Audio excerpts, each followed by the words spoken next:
Hey everybody, welcome back. This is Broken Dice, bringing you another little video in my ongoing solo wargaming campaign between my Romans and the Iberian tribes. In this video, we're going to take a look at the Roman part of turn 3. We're going to discuss a few things that's going on and hopefully set things up for a real interesting turn 4. All right, let's get into this. Okay, so here we have a top-down view of the battlefield. On the lower left, you can see the ongoing cavalry combat. In the top center, you see two cohorts and a couple of scorpions that just got done dusting off a couple of Scutari units, um, really putting some damage into the Iberian forces, actually getting that Iberian division to break. But we're going to discuss what's going to go on here with this cavalry unit that was part of that division here in a few minutes. At the top right, you can see one cohort with a scorpion engaged with a large number of Iberian warriors. And then to the bottom, and then to the right, you see the parts of cohorts from the center division. Okay, and on uh, the right of the Roman line, um, four cohorts. We have some skirmishers. Now, in the order phase, what they're going to want to try to do is charge those Scutari and that cavalry, and if they could do that, then and break those units, and then the Iberian forces would have to break. But the issue here, if you notice, is that front cohort is shaken. You can't give orders to charge to a shaken unit. So luckily for the Romans, they can move through their own units. But because of positioning, we'll see whether they can actually reach a charge and whether these other units to the cohorts to the left where the little commander there is in the center, and see if they can actually reach. But that'll depends on whether they pass their orders. All right, orders actually in the orders and what happened here. Those two freed up cohorts moved to support the third cohort that's involved in that large combat in the middle of the battlefield. The Roman reserves came on the table. Um, Obviously, the cavalry combat's still going to go on. And unfortunately, on the Roman right, they were not able to pass their orders by enough to get there. Terrible, terrible. Yeah, it was. I really thought, man, this is going to be bad because normally, with the leadership of 8, you got a good shot of getting 2 or 3 moves in. Well, they only got 1 move, and so everybody just kind of moved forward towards the enemy. Um, the shaken unit, yeah, they're just hanging out in the back. This would come maybe if we last another turn, perhaps it would be best to try to um, get that shaken taken away. Have that commander go over, pass a rally test, and get them down and bring them back to where they can be given orders. But we'll see how this works out. I don't know because the in turn 4 it'll be the Iberians' turn to go, and it may not turn out well. All right, the Roman combat here with the cavalry. Boom. Yeah, it hadn't been going well for the Roman cavalry ever since the countercharge. So it's just one of those things that just kept escalating, and dice rolling on the break test chart was just never really beneficial for them. So they got pushed back. They at one turn they became disordered, and then they became shaken, and then it just snowballs from there with all the penalties.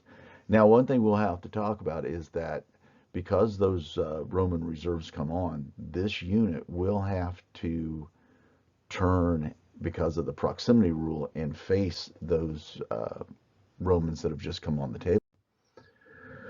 Combat in the center. This is a close-up view. Okay, we got the two supporting cohorts closest to you in the photo, and then to the more towards the center top of the screen, the cohort that's actually in base-to-base contact with the Iberian infantry. All right, a lot of damage going back and forth. Yeah, it was quite the slugfest. Really, the Romans just they won by 3, but the roll on the break chart was really high, and so it dropped it down to 6.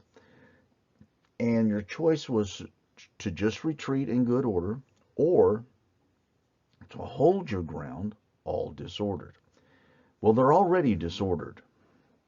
Okay? So the thing is, the choice to be made, let's say, is to, if we retreat and then at the beginning of the turn take off the disorder that has already been there, or to stay in combat disordered and hold everyone in the center. I really wasn't sure what choice to make, so I did an odd or even dice roll on the choices, and it came up to where we would retreat in good order. Well, they're already disordered from the turn before, so they're going to have to retreat, and this is going to cause a kind of a domino effect of movement of units, and we need to look at that here.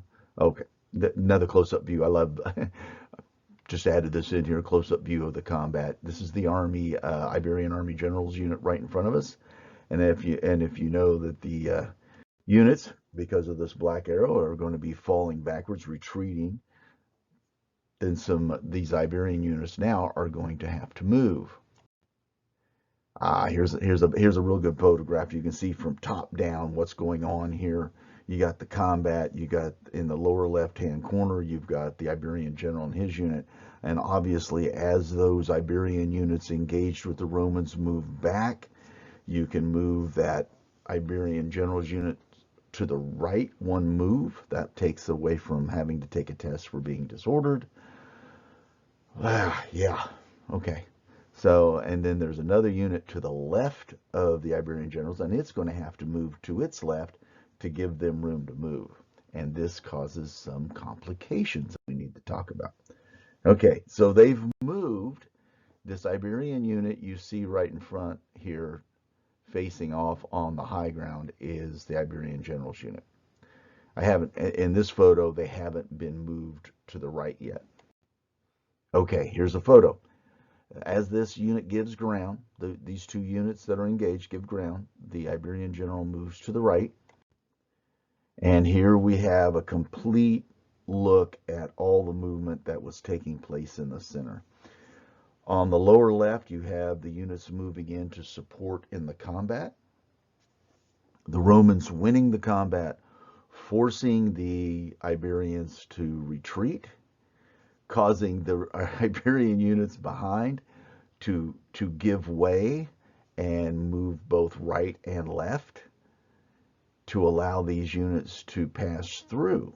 Now, in this situation, this unit that's in combat with them, it would normally be able to follow up and maintain combat. But with the unit being able to just bounce through and to the back of these units that are moving left and right, that gave them a little extra distance, and so therefore the Romans weren't able to achieve contact with them or maintain contact with the units that were fleeing. I should correct that.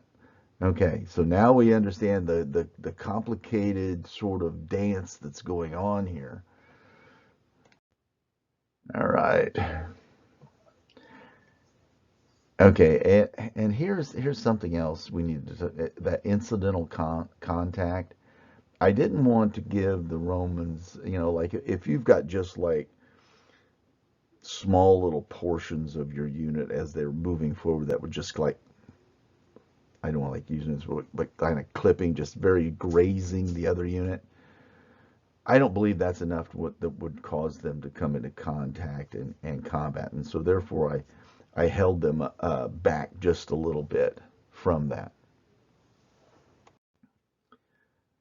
Okay, here we can see. Okay, oh now moving on. Now this is a um, let's see if we get a better photo. Yeah, I like this one better. Okay, so as we look at the top left of this picture, the Iberians that were in the combat have fallen back. The Romans have moved forward to maintain contact. But because the Iberian generals unit has moved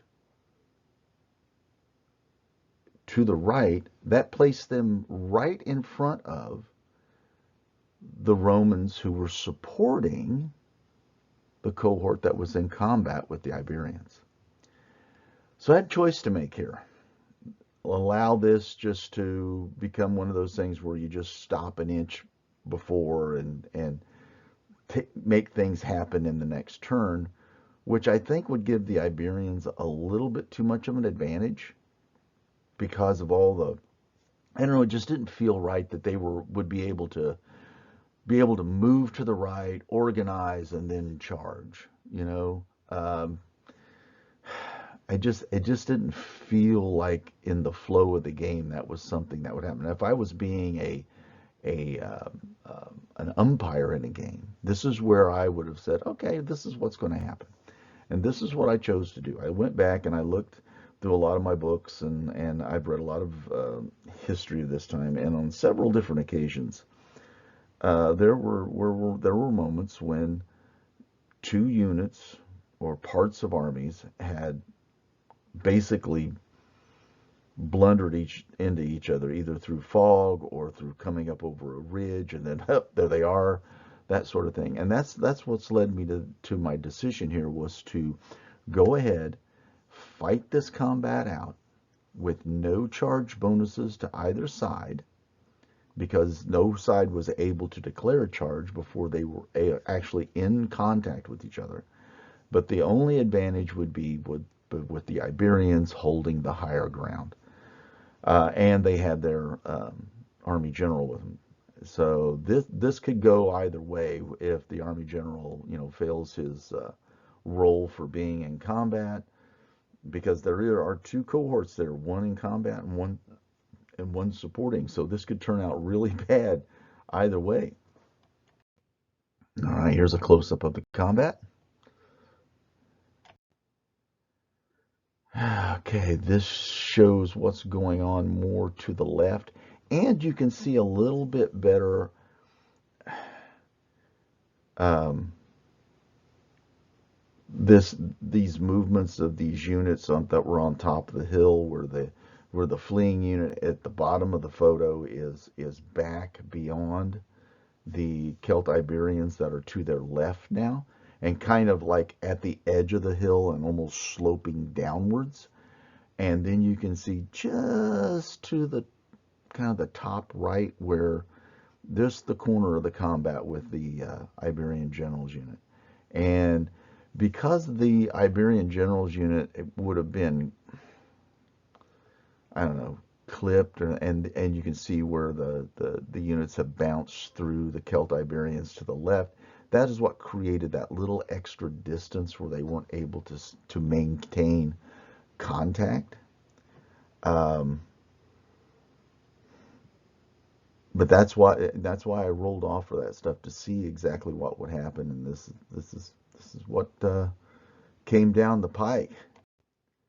All right, with the Iberian general, the real combat, the real significant combat in this turn, due to some poor dice rolling by the Romans and some exemplary dice rolling by the Iberians, um, the Iberian unit was able to win the combat, force the Romans back, and more importantly, put them all in disorder. Yeah, this is going to be a complicated thing for the Iberian generals. You know, he's got himself.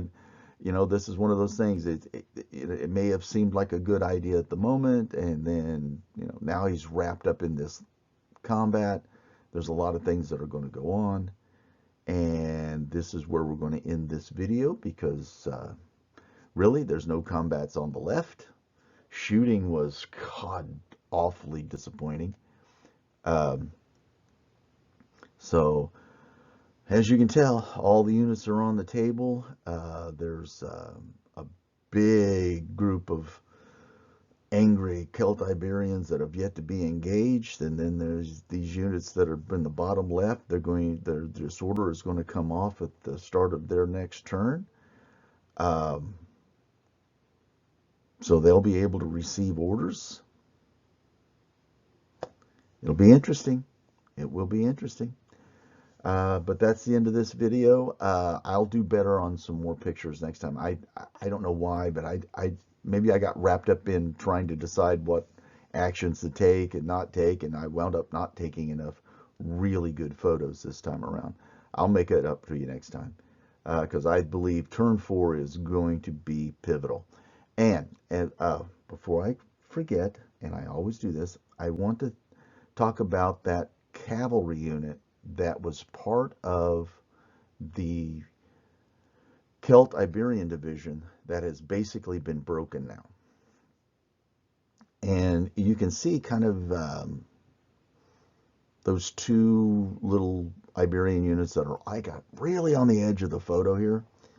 They're going to have to start making their way off the table. But historically, what I've seen and what I've read, that's funny. I'm not Methuselah. But what I've read and watched in many educational videos, that a lot of times the cavalry, especially in ancient times, once it was let loose, it did its own thing, for good or bad, either chasing and never returning to the battlefield, or fighting independently of any other infantry that was around. Normally they weren't connected very well. I don't think that really happened much until much later in history.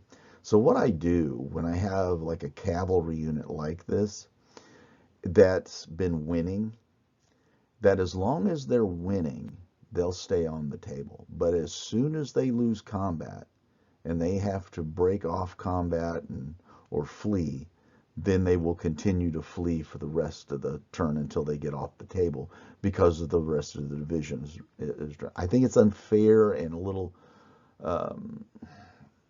too organized for them to be engaged and to recognize the rout of their own infantry and then go, hey, we better run too, when they've been winning all this time and having so much distance. Now, if they were in support of the infantry or really close by, I can see where they could say, well, we've had enough of this, we're just going to leave. But that wasn't the case. They were deep on the far right-hand side of this photo, like way out of the screenshot here.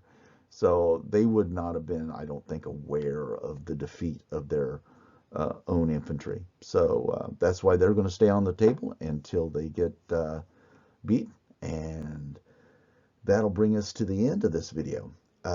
If you like it, give me a thumbs up. Got a comment, please leave it down below. If you'd like to subscribe, you like this sort of solo battle report, this kind of old school way of doing things, join in. Start leaving some comments, talk about what you think, whether you think I'm full of crap, you know, or maybe what you would have done in a particular situation. Perhaps you would have come up with a different answer. I'd love to hear it. So that's it for this one. This one a little bit longer than what I thought it would, but everybody stay safe, stay well. I'm working on number 4 right now, and I'll see you next week.